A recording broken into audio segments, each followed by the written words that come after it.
Friends, welcome to Word on Fire Catholic Ministries. Word on Fire is an apostolate dedicated to the mission of evangelization, using media both old and new to share the faith on every continent and to facilitate an encounter with Christ and His Church. The efforts of Word on Fire engage the culture and bring the transformative power of God's Word where it is most needed. Today we invite you to join Bishop Robert Barron as he preaches the gospel and shares the warmth and light of Christ with each of us. Peace be with you. Friends, our wonderful readings for the second Sunday of Easter speak to us of three of the apostles of Jesus, three pillars of the church, namely Peter, John, and Thomas. Now, each one functions, I'll argue, as an archetype for an essential feature of the life of the church. So somehow these figures symbolize a dimension of the church that's present up and down the ages. So let's look first at Peter, the one who just days before had been cowardly, vacillating, afraid even to admit that he knew Jesus, is now, we hear, clearly the leader of the church, admired by both believers and non-believers. And what's he up to, as we read now in the Acts of the Apostles? Well, we hear that he's working signs and wonders among the people. In fact, so convinced were they of Peter's miraculous power that they placed the sick in his path so that even his shadow might pass over them.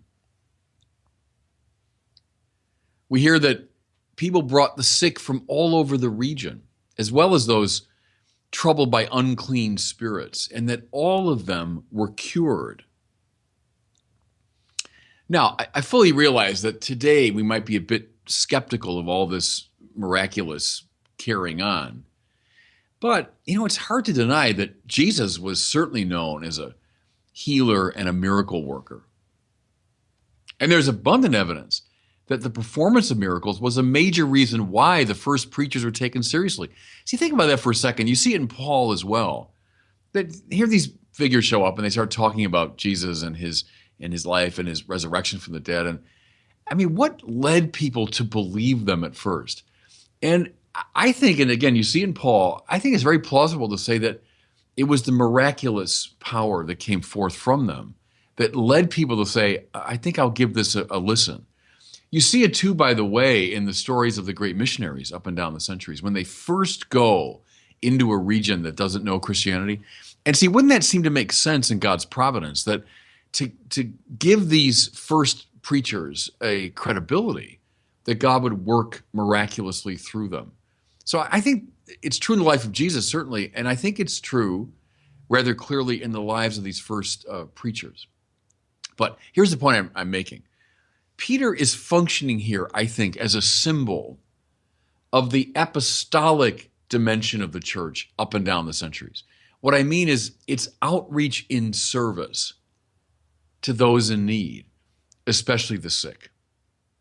Think of Pope Francis here, with his tremendous emphasis on mercy and going to the margins.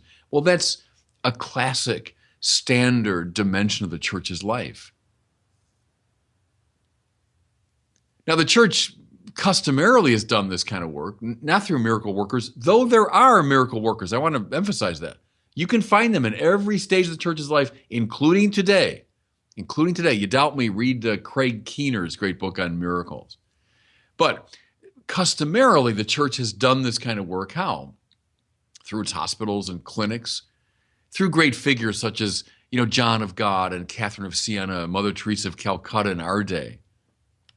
But also, I would insist, through its sacraments, which heal sin-sick souls. So sickness is not just a matter of the body. It can be a matter of the mind and the heart and the soul. And the sacraments heal at that level. Well, see, all of this is what I'm calling the apostolic dimension of the church's life. And without it, it wouldn't be the church. Parishes, parish priests, missionaries, servants of the poor and sick. The whole apostolic life of the church is represented by St. Peter as he moves in this healing way among the people. Okay, let's turn then to the second reading from the book of Revelation. And here we get the figure of St. John. St. John, right, the beloved disciple. During the lifetime of Jesus, John was the one, we hear, whom the Lord especially loved. He loved all his disciples, but, he loved John especially. John leaned on the breast of the Lord at the Last Supper. What's he doing there? Well, the great tradition says he was listening to the Lord's heart. It's a beautiful image, isn't it? He's listening to the Lord's heart. He's attentive to what's going on inside of Jesus. Moreover, John stood by the cross when everybody else, all the other disciples, had fled. Something awful in there about that image. Those who were closest to him, as we claim to be, we followers of Jesus, we're close to him. But at the time of danger, they all fled. Except for John, still listening to the heart of the Lord. I love how in the Gospel of John, we hear that John and Peter are racing to the tomb when they get a hint of the resurrection. But John outraced him. He was younger, more energetic, and he got there first. So he's the first one of the apostles to profess his faith in the resurrection. Okay. So the second reading, as I mentioned, taken from the marvelous book of Revelation, from which we'll be reading, by the way, throughout the Easter season. It's always a great time to get back in to that pivotal book in the Bible. But we hear that the elder John, so the John of the Gospels, is a young man. Maybe even under 20. But now we hear of the elder John living in contemplative exile on the island of Patmos. Still, by the way, kind of a spiritually charged place. And he's taken up in ecstasy and given a vision of the heavenly temple. And so much of the book of Revelation follows from that. Well, John is standing here now. Here's my point.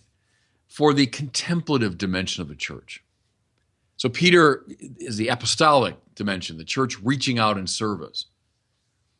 But the contemplative dimension is just as important. Think of the life that's lived by monks and nuns and visionaries and liturgists across the centuries. All those who are attuned to the mystical realm. All those who have been granted, if you want, a vision of the heavenly temple. If we take this life away, and there are some people in the church want to do that, to reduce the church to its social service dimension. But if we do that, what happens?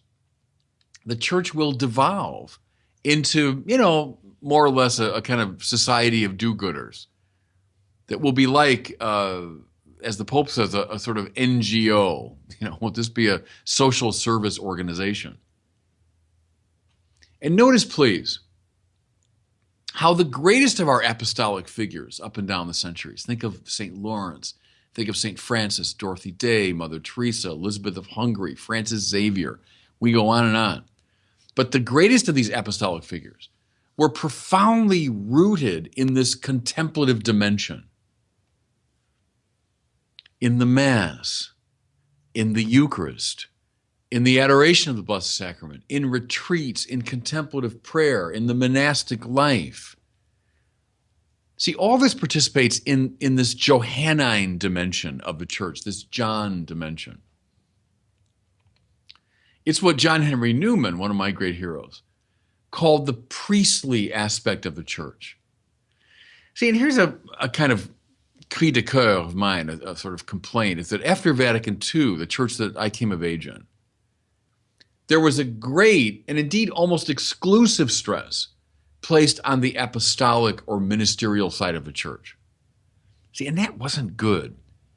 It's not to gainsay for a second what I said about Peter, but a one-sided stress on that really to be the church is to be out with the poor, and really to be the church is to be of apostolic service and so on. But if that's all there is, then we devolve into something less than we should be. I would say rather the apostolic work has got to be grounded in, essentially tied to this priestly or spiritual or contemplative dimension that's symbolized by John. Okay? And then finally, in the gospel, in our third reading, we see the figure of Thomas, the apostle. What is it about him that makes him so attractive to Christians up and down the ages? Well, I think it's because he expresses what so many of us feel so much of the time, which is, skeptical, doubtful, just not sure about all this religion business. Thomas is hard-headed. He's the ancient Palestinian version of the state of Missouri. Thomas says, show me. Show me. I hear what you guys are saying, but I don't believe it. Show me. Let me see the nail prints in his hands. Let me put my hand in the wound in his side. Show me. We notice that when he returns to the circle of the disciples and actually lays eyes on Jesus, the Lord doesn't so much discount or dismiss his skepticism. Instead, he invites him to probe the wounds for himself, to satisfy his intellectual longing. Well, I think Thomas represents here, if I can put it this way, the theological side of the church's life. The church stubbornly thinks about the faith. It doesn't accept a sort of naive fideism. No. From the earliest days, the church has stubbornly thought about revelation. Justin the Martyr, very early figure. Irenaeus from the 2nd century. John Chrysostom, Augustine, Anselm, Thomas Aquinas, Bonaventure, Duns Scotus, Robert Bellarmine, Ignatius of Loyola, John Henry Newman, Hans Urs von Balthasar, Joseph Ratzinger, John Paul II. See, in one sense, all these figures are descendants of Thomas. I don't mean they're racked by doubt. I mean, they're all people who questioned, who wondered, who speculated, people who were not satisfied with a faith that didn't seek to understand. Does that make sense? I'm using that classic definition of theology, fides quaerens intellectum, faith that seeks to understand. Now, if this dimension, this more intellectual, theological, is not tempered by the other two, it will indeed devolve into something bad, namely into a sort of skeptical rationalism. And may I say, I think in the last 50 years, we've seen that. We've seen that. When the intellectual life of the church is divorced from its apostolic and its more contemplative dimension, that indeed happens. I've seen theologians who basically lose the faith. They become skeptical, rationalistic. Here's the final point, everybody. Do you see how the three dimensions need each other? How they balance and complete one another. Without the other two, the apostolic becomes just mere social service. Without the other two, the contemplative can become something superstitious. Without the other two, the theological can become rationalistic. And so it goes in the life of the church. These three apostles, if you want, Peter and John and Thomas, balancing each other in the vibrant life of the church. And God bless you. Thank you for listening to this week's homily from Bishop Robert Barron. For more resources from Bishop Barron, please visit wordonfire.org.